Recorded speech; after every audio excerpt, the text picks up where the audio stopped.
Welcome to the latest episode of Random Book Talk. I'm very pleased to have in the studio today Ed Chatterton, author of A Dark Place to Die, a new psychological thriller that's in stores now. Welcome, Ed. A Dark Place to Die is your very first adult book, and it's quite a grisly crime thriller. I finished it a few days ago, and it's incredibly fast-paced, but quite different, I believe, to the books you've written in the past. It's incredibly different.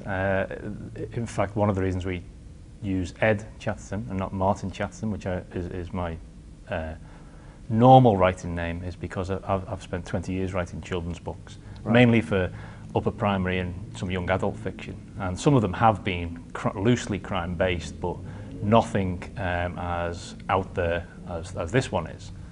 So yeah, it's a real change for me. So why now?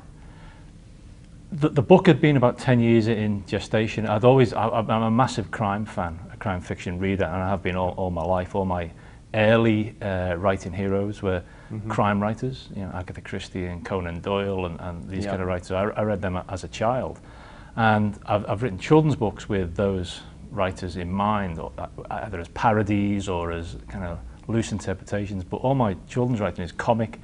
I wanted to do something that wasn't comedic at all. I mean, there are no jokes in A Dark Place to Die. At all. And there's some really interesting scenes through the book, and some themes as well. It's set in northern New South Wales and in Liverpool, and I believe you herald from Liverpool. That's right.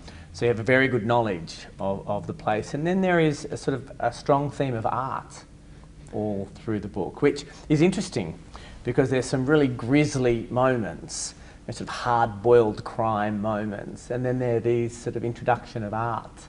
Well, that's right. I wanted to write something that was a crime novel. It was a genre crime novel, but that it did have themes of dislocation. So that I was born in Liverpool, raised in Liverpool. I emigrated to northern New South Wales about 8 years ago. After a short period shuttling back and forth to the US. So I've had this kind of very kind of broken up decade or so, and I wanted the book to reflect that, but within a genre, within a piece of crime writing. And the art side of it was really to do with, there's a sculptor, Anthony Gormley, who I'm very fond of, and Anthony Gormley had done an installation in Liverpool of 100 iron figures staring out to sea, and it's kind of semi-industrial landscape. Very, very haunting piece of art. And because I always think in movie terms, I thought this would make a great opening scene. So that instead of being 100 figures on the beach, one morning there's 101, and the 101st is the first body that we find in the book. And you're right, it is very haunting actually, and it's there on the cover. That's right. And has a resonance in Australia, but later in the book. But I don't want to give too much away. No, we shouldn't.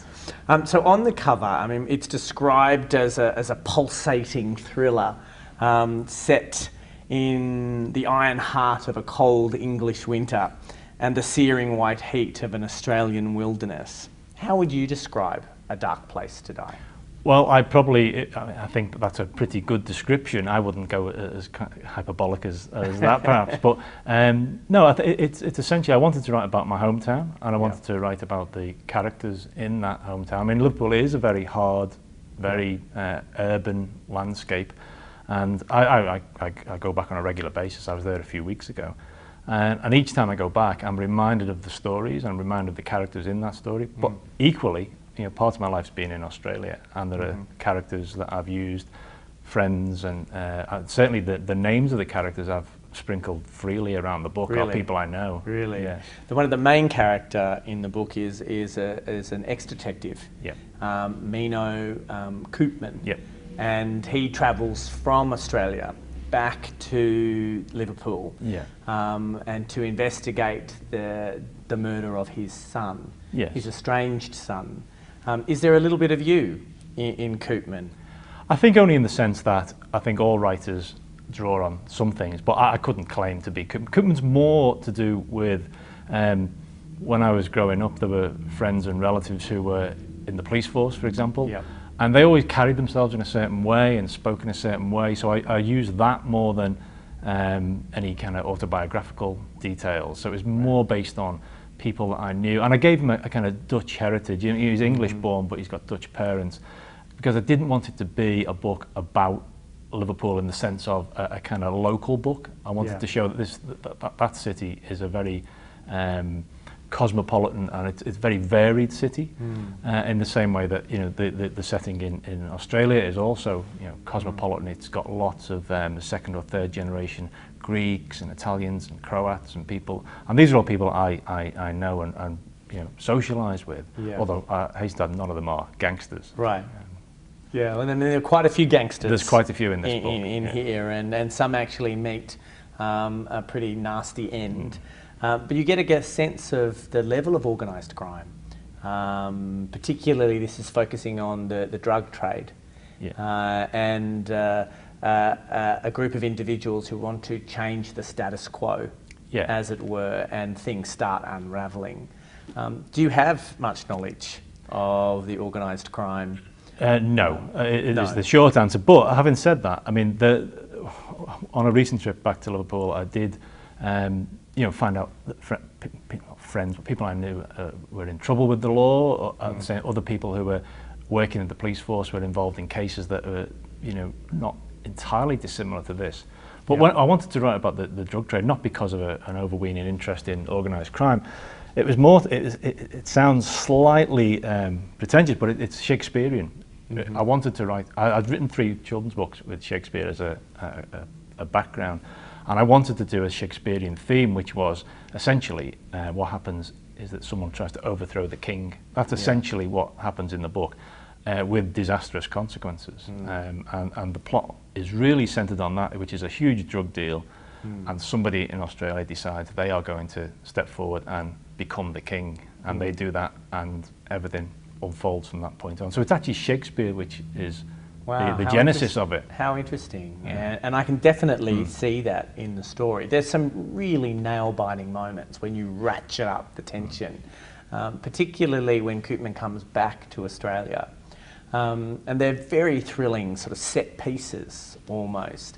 How do you write scenes like that? They seem so real.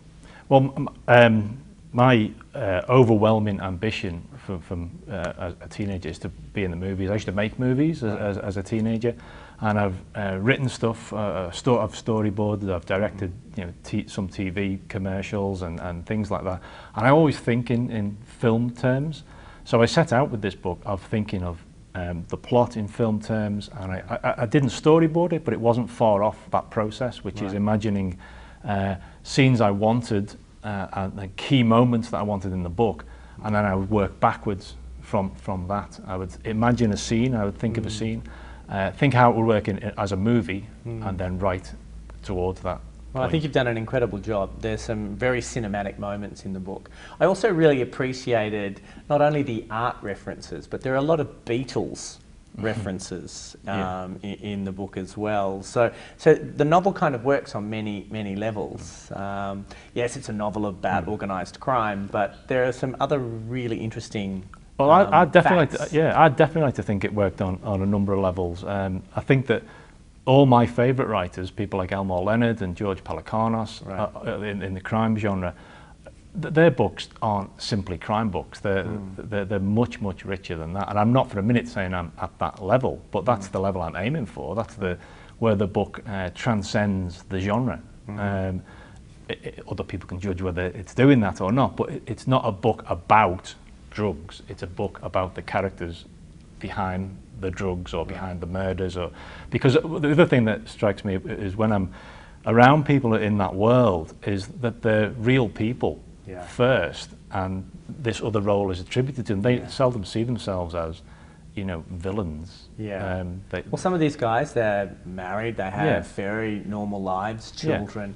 I found Koopman and Keane particularly interesting characters. Do we get to see more of them in maybe a second book? Or well, definitely, yeah. I mean, both of them will reappear in the second book. and with probably the emphasis shifting towards Frank Keane. Right. And Frank will take on a bigger role in the second book. So while the storyline won't be anything to do with drugs at all, that some of those characters will reappear. We get to spend some more time with You them. do get to spend more time with both. And also Warren Eckhart, who's a character I particularly liked in the book, who's a chain-smoking Gold Coast. Queensland cop. Yeah, and he reappears. Right. Ed, there's a question we like to ask everybody who comes on Random Book Talk, and that is, what is your favourite book and why? Well, I did have a little think about what my favourite book is. When I do school visits in my other, when I'm wearing my hat as a children's illustrator, the book I always say is Horton Hears a Who, which is the story of the elephant who lives on a speck of fluff. But the real answer is probably The Loved One by Evelyn Waugh, which is, if you don't know this story, this is a very, very slim book written in the 1940s, I think, about Forest Lawn Cemetery in Los Angeles, written by Evelyn Waugh, and it's a very, very sour, acidic look at American manners at that time, and it has nothing to do with crime fiction at all. And what was it? What is about this book that appealed to you? Well, I'm a big fan of Evelyn Waugh's writing anyway, and I do like that kind of, perhaps because of my English background, that kind of distance that those kind of writers have.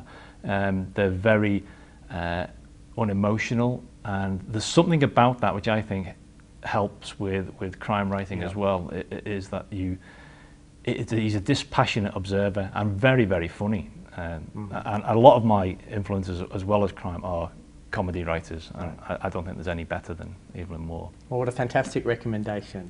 Thank you very much for coming in and talking to us today.